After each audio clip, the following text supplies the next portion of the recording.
கர்த்தருடைய நாமத்தில் உங்களை மகிழ்ச்சியோடு வாழ்த்துகிறேன். கர்த்தர் உங்களோடு இருப்பாராக, உங்களை ஆசீர்வதிப்பாராக. சீர்வருவோம், சிகரந்துடுவோம். குறிப்பிட்ட திருச்சபை சார்ந்த ஒரு விசுவாசி பாஸ்ட் இடத்துல சில காரியங்களை பகிர்ந்து கொண்டார். தான் செய்து வருகிற வேலையில் பெரிய அளவில் சம்பளம் இல்லை, அதனால் ஒரு நல்ல சம்பளம் கிடைக்குமான ஒரு வேலையை தேடி வெளிநாடு போகலாங்கிற ஆசையில் இருக்கிறேன். குடும்பம் கொஞ்சம் ஆசீர்வாதமாக இருக்கும்னு எதிர்பார்க்குறேன், அதனால் நீங்கள் கொஞ்சம் ஜெபம் பண்ணிங்க அப்படின்னு பாஸ்டர் சொன்னார். ஆனால் அந்த பாஸ்டர் என்ன சொன்னார்னா, அதாவது இங்கே வாங்குகிற சம்பளத்தை விட அதிகமான சம்பளம் வாங்கணும், கொஞ்சம் நிறைய காசு சம்பாதிக்கணும், வெளிநாடு போங்க. ஆனால் நம்ம ஆசீர்வாதமாக இருக்கணும் அப்படிங்கிற எண்ணம் இருந்தால் அதுக்கு இந்தியாவிலே இருக்கலாம். வெளிநாட்டுக்கு போய் ஆசீர்வாதமாக இந்தியாவிலே இருந்து ஆசீர்வாதமாக இருக்கலாம். என்ன பாஸ்டர் சொல்கிறீங்க, புரியலையே அப்படின்னாரு. அதாவது நம்முடைய வருமான எல்லைகள் அதிகமாகணும்னா நம்ம வெளிநாடுகளுக்கு போவது சில வேளை தேவையாக இருக்கலாம்.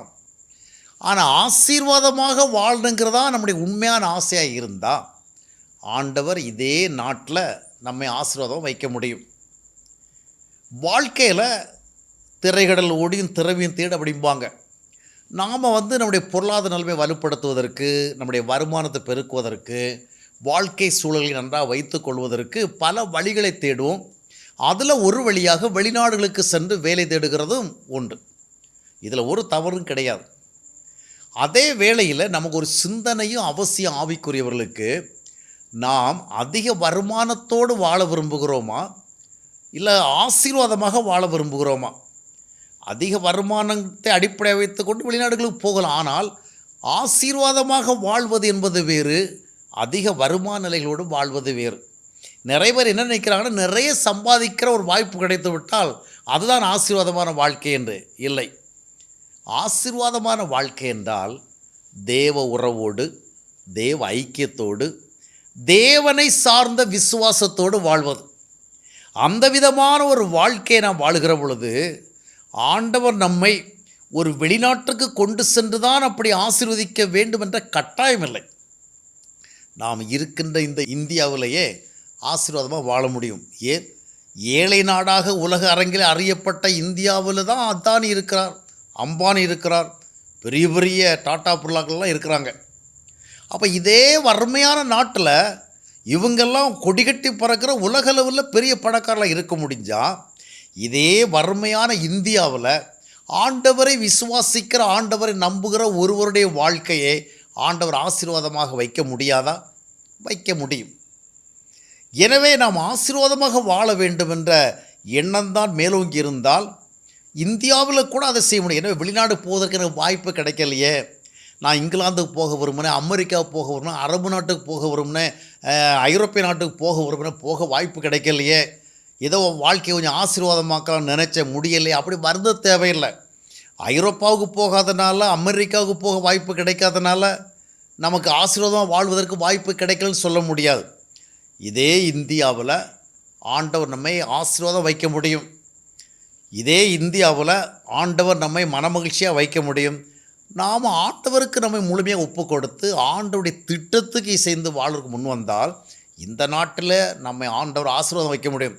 சில வேளை அதிக வருமானத்தோடும் ஆசீர்வாதம் இருக்க முடியும். சில வேளை வருமான எல்லைகள் கொஞ்சம் குறைவாக இருந்தாலும் அதனால் ஆசீர்வாதம் குறைந்து விட்ட சொல்ல முடியாது. அப்போஸ்தலன் பவுல் சொல்லுகிறது போல 1 தீமோத்தேயு 6:6 போதுமென்ற மனதுடனே கூடிய தேவபக்தியே மிகுந்த ஆதாயம், உண்டவும் உடுக்கவும் இருந்தால் போதுமென்ற எண்ண கடவும். அவ்விதமான ஒரு ஆசீர்வாதம் இருக்கிறது. பிலிப்பியர் 4:12 அப்போஸ்தலன் பவுல் சொல்ல, வாழ்ந்திருக்கவும் தெரியும், தாழ்ந்திருக்கவும் தெரியும். முந்தின வசனம் சொல்லுவார், எந்த நிலைமையிலும் மனரம்யமாக இருக்க கற்றுக்கொண்டேன். இன்றைக்கி நிறைய இடங்களில் பார்க்கும் பொழுது பிள்ளைகள் ஆசீர்வாதமாக இருக்கிறாங்க, பெற்றோர் ஆசீர்வாதமாக இல்லை. நிறைய பெற்றோர் என் பிள்ளைகள் எப்படியாவது ஆசீர்வாதமாக இருந்தால் சரிதான் அப்படின்னு சொல்லுவாங்க. ஆனால் நிறைய பிள்ளைகள் வெளிநாடுகளுக்கு போய் ஆசீர்வாதமாக தான் இருக்கிறாங்க.